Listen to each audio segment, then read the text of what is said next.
How's it going, people? Welcome back to the channel and welcome back to Box to Box. We've got a big game this week. Thursday night fixture against Man United at Old Trafford. And I've got none other than my big six brother with me, Saeed. What are you saying, bro? What are you saying, bro? You good? You good? Yeah, you good? Listen, I'm good, man. I just want to know, man, why have I not got United pillow? What's Come going on, man. You're at the AFTV studios. Listen, right man, now, you should have sorted me out, man. This ain't you and Steve studios out in Manny. He's told me about the United pillows. Listen, I should have brought it. If you told me, I would have brought it, but you know what I mean? You know what it is? It's not the worst club in the world, you know what I mean? I'll give you that one. But yeah, man, we're happy, ready, man. Big game, Turkish, man. We're not messing around. This, for me, is the biggest Arsenal game, United, in a long time, man. Why do you say that? Because, I think finally, Arsenal finally found out that they can reach top four. You know what I mean? Or they're looking like they're confident in reaching top four, which for me, you know what I mean, fair play to you guys, you've done well. But for us, we lose this game, it's 8 points clear. And I get Arsenal fans, in my DMs everywhere, coming at me because I'm you know me, innit? I'm shameless, but I'm also confident in my team, innit? So it's a massive game. We lose that game. For me, if you get a draw even, if it's a bad result, we need to win. So it's a big game, bro. Well, you mentioned top four there. The only reason top four has become a possibility, or the only reason top four is being discussed, is because of your Oli tax. Is that what it is? Does it all come down to Ole, or is it a bit deeper rooted issue? Yeah, well, it's deeper rooted in terms of the players. You know what I mean? They've not been. You know what I mean? And the owner, obviously. Exactly, the owner. They're bigger issues, but ultimately, who's managing the players? And it's been Oli, and he should have been sacked after Liverpool. We could be somewhere, target, top four being a target, but now we have to play catch up. And when you play catch up, there's no time to slip up. Any game that you think, right, that game's an easy game. Now I can't even say Arsenal's an easy game anymore. You know what I mean? I can't even look at Arsenal and be like, yo. I can say that, we'll beat you, we're confident, but I can't say it's an easy game because I'm wary because now Arteta can come with a set of tactics and hit us on the break. Yeah, and we've got a good record against you in recent years. You have. We've not beat Arsenal in 3 years now. Yeah. It's been a little while. Last year we won at Old Trafford 1-0, obviously, without fans. I was there, the Emirates one as well. Yeah. It was, Arteta's got his number, but will he have Rangnick's number? Will he have... Let me ask you something. Obviously, you got Ralph in now, and don't get me wrong, I rate Ralph and I respect him a lot. Obviously, now he's at United, I have to slander him and whatnot moving forward. You can do whatever now, man. We're ready, but man. Are you happier with Rangnick, or would you have been happier getting rid of Ole after Liverpool and bringing in Antonio Conte? I'm not here to mince my words, mate. I wanted Conte. You know what I mean? Listen, I wanted about 5 managers. You know what I mean? I thought Christmas was coming early. Listen, the shortlist was there. I was like, yo, it's Christmas time.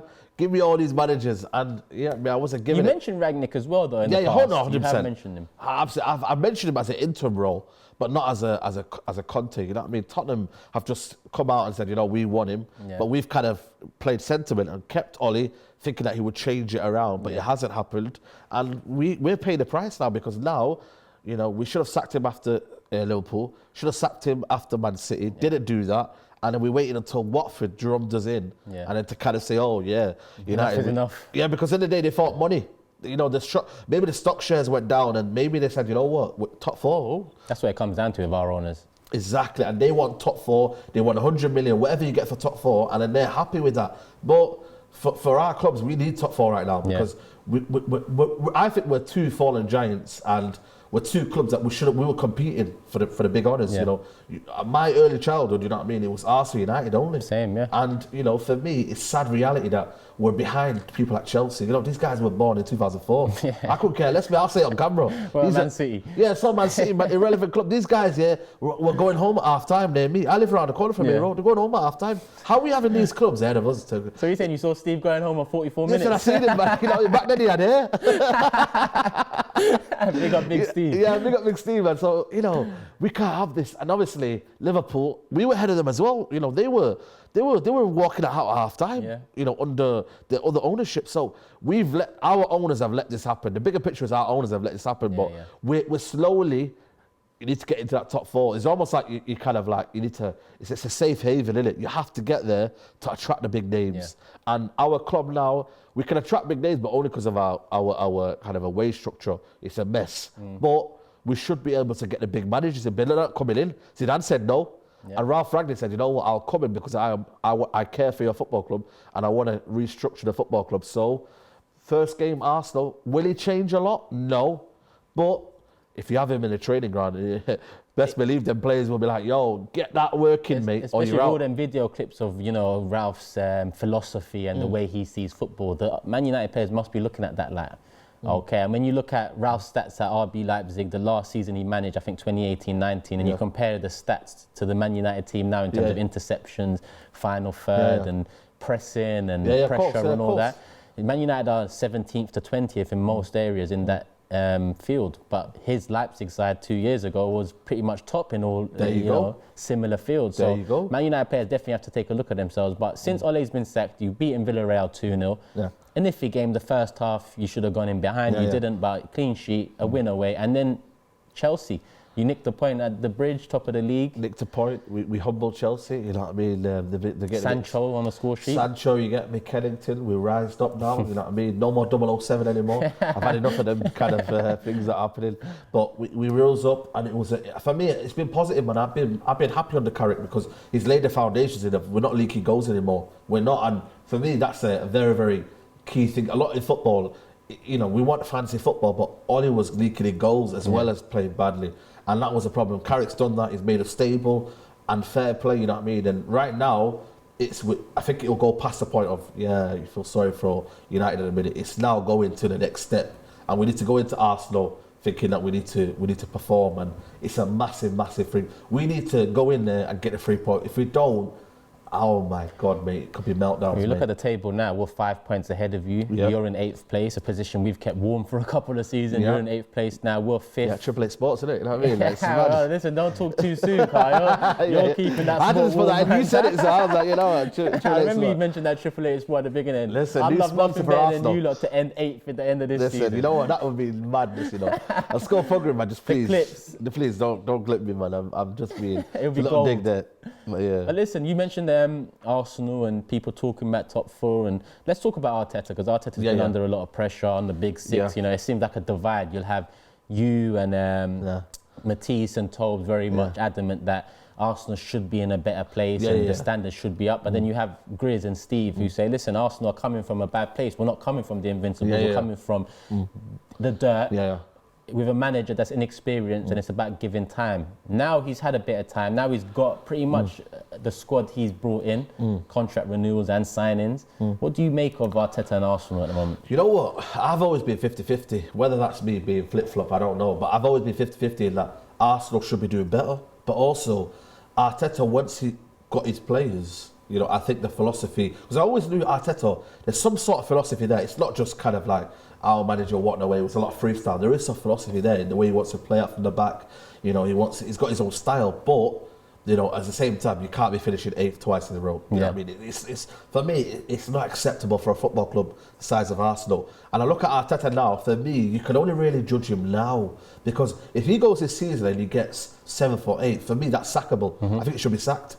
But if he could get close to top 4 and then next season maybe get top 4, then that's maybe acceptable in terms of where you're trying to build to. Progress. Because it's progress, exactly. And for me, I don't knock down the people who demand more, and I also kind of look at the people who are maybe a bit harsh to Arteta and say, you know what, well, he's got his players finally now. Let him do what he can do and build with it. So I see both sides of the argument. Because people will come at me and say, well, you need Ole to get the players, but I never see the principles of Ole Gunnar Solskjaer, you know, the simple tactical elements. Whereas I thought, you know, getting money would only do more harm to Ole rather than do good. I get you. And hence why, you know, this year he can't handle the big egos and he was sacked as a result. Where Arteta is, I don't think there's many egos in there, I'll be honest with you. He's managed to seed out a lot of the egos, I can't lie. And also, you know, and when Aubameyang was late for training, straight away out, you know. Tottenham game as well, that was a big one, big decision. Straight away out. So for me, Arteta has laid principles. I feel like he's in control of the situation. And I feel that's key as a manager, to have control.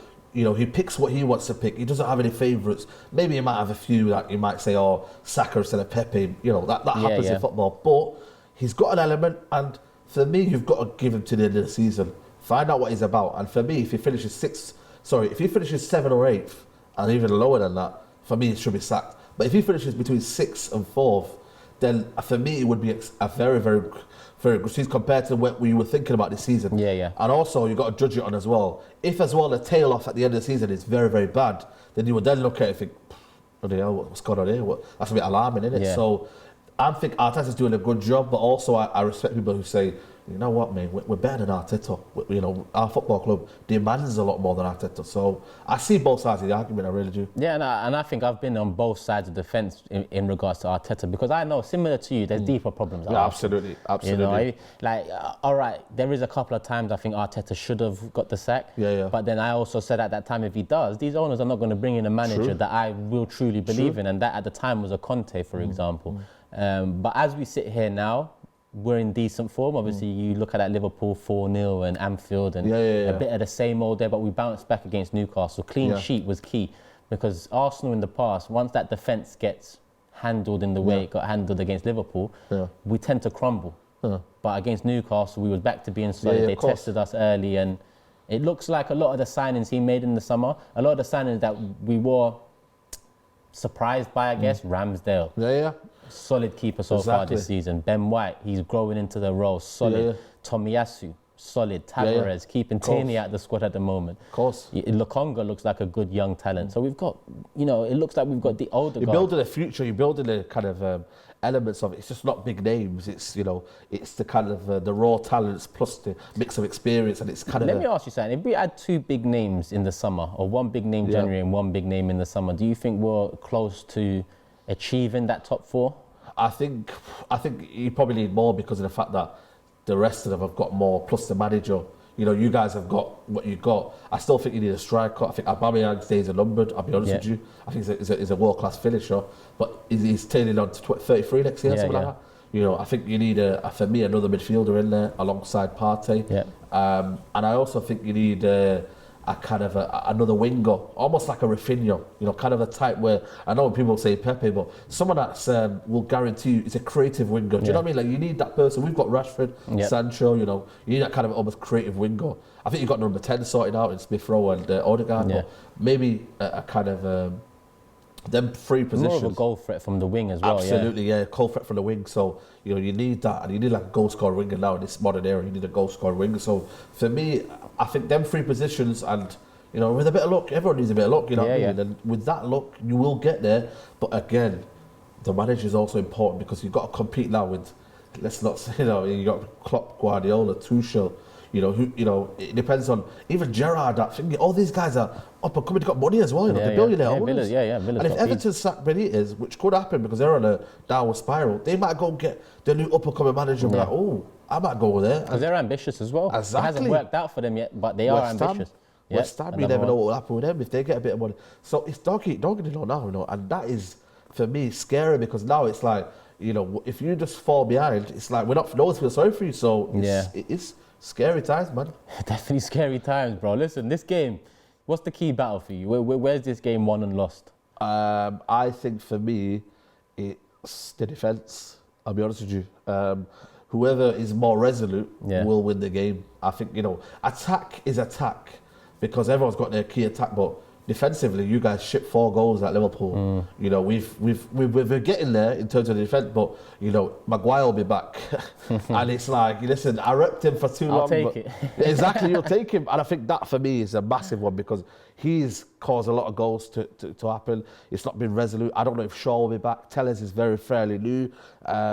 So it's going to be intriguing. I think whoever's defence holds up. Remember last year your defence, Gabriel, solid. You know, Partey just in between it. Partey had a massive game. So even El Nene. Exactly, El Nene. So your defence for me, whoever can be solid defensively, obviously attack, you know, wins you games, but defence also, you know, is a solid foundation. So for me, defence in this game has to be on point. And if people, because it could easily be a kind of a 0-0, but it could also be a 3-4-0. You know what I mean? Because it could be one of them days where 1-2 bang goals, and then all of a sudden Arsenal is easy to capitulate easily, and United this season have capitulated a lot. So whoever capitulates first, for me, the game's done, mate, and that's the problem. And it's who defence, and I think Arsenal, to be fair, coming into this game, have brought a bit of partnership, Gabriel and what's his name, Ben White.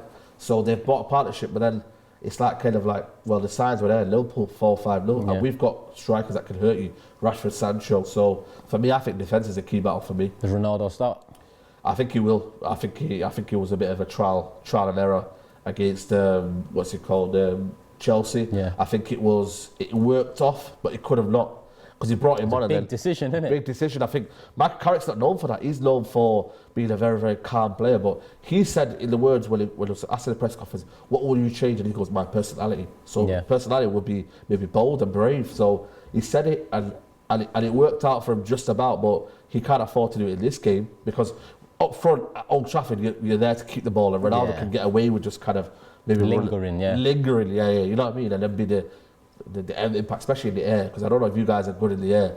You know, Ben White, I don't think he's good in the air. Ben White, he's actually in recent games. He's been, Tomiyasu as well. He's added an aerial presence in there. There has been times in the Liverpool game with Mane's header at the back post, we got exposed a little bit. So there is moments there that do worry me. Yeah. But we've also scored a few set piece goals this season too. So we're bad defensively, set pieces as well. So something's got to give. Yeah. And for me, it's a very, very intriguing battle. Which defence can hold out the most, you know, for the longest?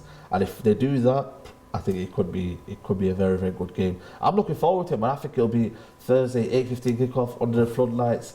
I think Arsenal will be pumped up, United will be pumped up. Freezing, it'll be cold. Manchester weather, wrap up. Apparently it's snowing. You know, I've not been there for a couple of days, but apparently it's snowing. So it's going to be very, very intense. You know, players, can they handle that? You know, that when they say cold night on Tuesday, it's a cold night in Manchester. So can they cope with that? We'll see. We'll find out. And it's a big game, man. For me, first time ever, United and Arsenal got something to play for in a big, big game. Yeah. Normally, you just kind of like, nobody's bothered bragging rights, but this one is recent top four. Times, yeah. And top four. You look at the table, and we spoke about it before the video. If we win, we've got 8 points clear of you. If you win, it's a 2-point difference. So and you've got Everton after that as well, which is, I think, is a viable 3 points. We've got Crystal Palace at home, which on their day they're good. You know what I mean? So it's all to play for. We need to win this game for us, and that's why I'm super confident we win it. When we want to win it, we win it, and that's what we've done this season in terms of certain games where we had to get the 3 points. In terms of Villarreal and Atalanta, and them like last minute winners. We've done it, pulled it out, and we've got that in us. I feel like that belief we'll get, and I think we'll see it through. So you said super confident. Might as well go prediction time now, Saeed. 3-1. Going 3-1, yeah? 3-1, I'm going for it, man. Listen, United fans, we have to be confident. I think Arsenal away days, you know, the Liverpool game gave me hope that, listen, Tavares is a bit shaky, and if he leaves Sancho, you know, hanging, then I think we could be in there. I think Sancho's got 2 in his last 2, right? 2 in his last 2, so it'll be a difficult game with Rashford on the left. You know, we've got abundance of talent on the bench. I think for me, Arsenal are going to be coming down to Manchester with an L, mate. I'm telling you, I think we need to play Tierney. That's not me saying drop Tavares. I think maybe double up on that side with Tierney and Tavares. That's what I would have done against Liverpool. Obviously, Liverpool's big threat down that side. Not so much United, but like you said, last 2 games, Sancho's got a goal in each game. So there is something to worry about there. So I'd probably do the same away, Old Trafford, evening game, midweek. I'd set up to stifle you guys and potentially nick one. I'm going to go for a draw, Saeed. Okay. I'm going to go for a draw. In the back it's a safe option because at the end of the day, you don't need to win. Yeah. It's still 5 points clear. I'd be happy to walk away from OT with 1 point this week, even if Man United have had a poor start to the season. Of course. You've got a squad. Because also, there's so many games coming up. You don't want to be kind of going gung-ho. Next game you lose to Everton and it's like, oh my God, you're in a bad run of form. So these Christmas fixtures are very, very key. You just got to get the 3 points in these 2 fixtures. poor games and you go from 5th to 10th potentially. Exactly, you know what I mean? We'll be, if we lose this game, you know what I mean? We might have to be mid-table matters, you know what I mean? Like, I'm telling you, bro, like, I might have to, you know, I'm worried for my spot now in the Big Six, bro. Don't worry. Tottenham still ain't 1-0, man. Yeah, Tottenham, they don't want to play against Burnley, man. You know what I mean? Like, what's going on there, bro? Yeah, I don't know what's going on there. Sean Dyche coming out in a shirt, smiling at the snow, but it is what it is. So you're saying 3-1, I'm going 1-1. Yeah, it'll be a good game, man. I think it'll be a good game. For the first time, we're going to have a box office game. I really do. I think Arsenal will be up for it. United will be up for it. And I think it's going to be entertaining, man. Entertaining game. See what Ralph Rangnick's all about in his first game. See what he does, see how he sets up. It's going to be an interesting one. Yeah. You're there on Thursday, right? Yeah, I'm there. I'm live on Thursday. Man. So we'll see, man, you know what I mean? So we'll link up after the game and talk. Listen, don't worry, man, I won't hide. Are you going to hide? Nah, man. I've been through it all anyway. There's no hiding for Arsenal fans right now. We've been through the mud for a long time, so we're happy right now. Say no more, then we'll do it. It's a fresh start to the season. Say no more, then we'll do it. I love Saeed for coming down. Yeah, man, bless, man. Come on, people.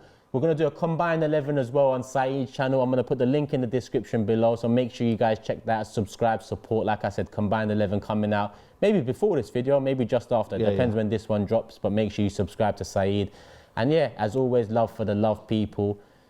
Tune into Big Six when you can. Peace.